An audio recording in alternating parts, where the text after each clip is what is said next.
for many parts of the world, AI systems don't really represent those people because of the systems not being built by those populations or communities. That then might lead to bias. I'm Vukosi Marivate, co-founder of Lelapa AI. I'm also the chair of data science and an associate professor of computer science at the University of Pretoria. I'm really interested in how do we better represent African languages in natural language processing. So this is developing new tools, algorithms, and resources for our languages so that people can use AI systems in their language. One way to think about bias inside AI is where the data comes from and maybe where the systems are built drive what the systems will represent. So I lived in the US for a while. There, when you're thinking about distance or people are talking about distance, you talk about miles and feet. I'm here in South Africa, we'll talk about our centimeters and kilometers and meters.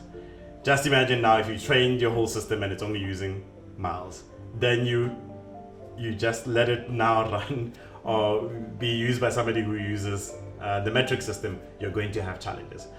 Language is more than just the words themselves. It's more than the symbols. It carries our culture, it carries geographical information, it carries indigenous knowledge.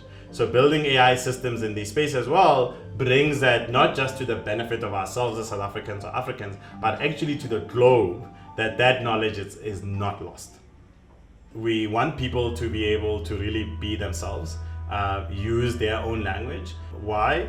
You think about maybe an end-to-end system where we're thinking in something like healthcare, you have a patient and then you have a health worker and they're speaking. So you might have a way to describe what is ailing you in your language and it's natural for you to speak in that way. But now if you then have to switch to like a dominant language like English or French or whatever, you're then doing a translation or maybe even 2 levels of translation.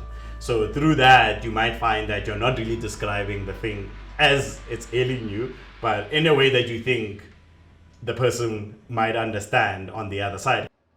How do Africans have agency in shaping the future for themselves in these types of technologies and not just being like, just reactive that this is what we're given and there's nothing else we can do about it. As the systems become more kind of representative, yes, they drive more use, but then they likely will bring new innovations that other parts of the world don't think about. So just imagine what innovations we're losing out on because we don't have people developing things here.